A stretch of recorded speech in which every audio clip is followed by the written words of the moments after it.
Hi,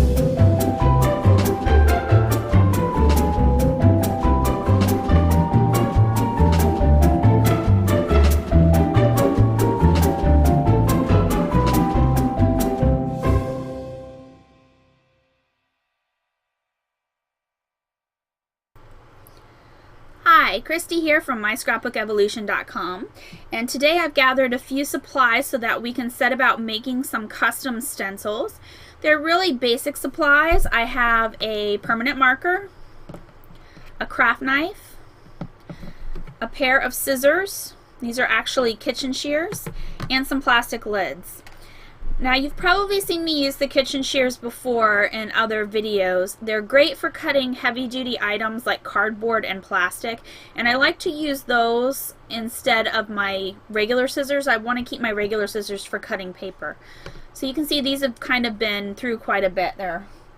Parts of them are breaking off, but they're perfect for cutting the plastic lids that we're going to be working with today. The plastic lids are easier to find than you might think. They're on yogurt containers, sour cream containers, snacks like nuts. The larger ones we have here came in our local deli. That's how they package their food to go. So just keep your eye out for plastic lids. Some of them have a more firm or less flexible plastic than others. I personally like to work with the plastic that's more flexible, but it just depends on what's going to be available to you. Now, it's really easy to get these started. What we want to do first is remove this outer ring here, and that will give us a flat circular plastic disc to work with. So first I'm going to cut 2 slits in the ring, and that will allow me to kind of flex or move part of that lid edge away, and then I can just cut it away. What this allows me to do is it allows me to then get my scissors in here, and then I can just continuously cut, and you want to do it slowly so that you maintain as much of that circular shape as you can. You just cut away that plastic edge.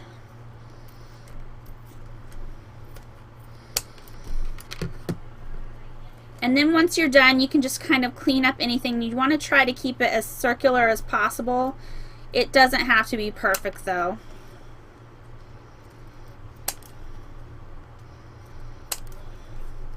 So you can see now we have this circular disc. Now there's 2 different ways that we can go about cutting this disc. If it's small enough and you have the right types of dies, you can run it through your die cutting machine. The advantage to doing that is that you are then left with these little pieces. Like, for example, if I use these hearts and stars, I would be left with these little plastic or vinyl pieces shaped like the stars and hearts that I could use as an embellishment on my scrapbooking supplies. The other method is to use your craft knife, and what you're going to do is you would just draw a design on here, a word, whatever you wanted to do, and then you can cut it with your craft knife. And here's a couple of examples of other lids that I've made. Just a simple one with stripes. This one's just a simple checkerboard. This one's kind of like a plus sign. Different size squares. A chevron. These are just some pointed arrows, and these are a bunch of different triangles. So really you could do almost whatever you wanted to on there. But what you're going to want to do is just draw, and you can see this one's started, but I've drawn the shape that I want onto here. And then I just take the craft knife and I cut it away.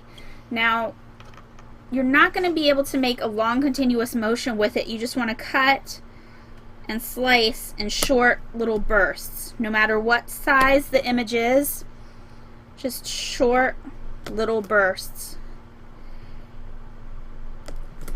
So then I've cut it, and I'm just going to punch that out and take it away.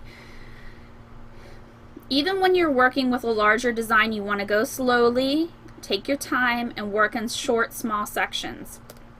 You can rotate the disc as often as you need to make turns. That way you're always cutting sort of towards you.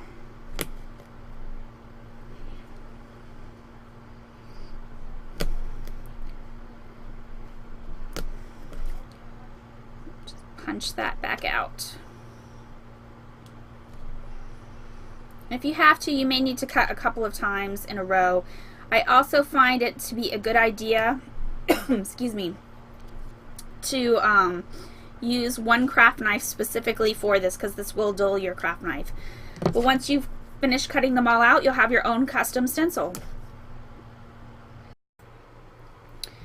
So what I've done is I've used some of my dies to cut out shapes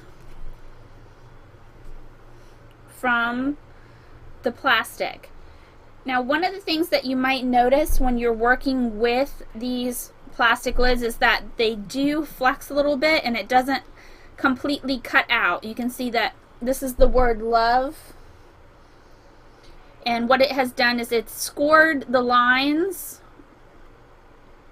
but it hasn't completely cut everything out. So all you simply need to do is take your craft knife and run it along the scored lines and gently pop it up as you go. Just again, work slowly in small sections and move the lid around, rotate it as you need to.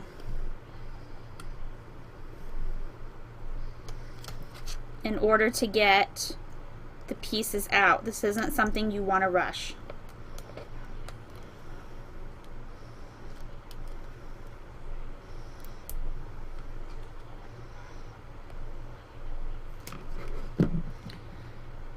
Once you get everything out, then you'll be able to just work with it in your altered art journals or on your scrapbook layouts.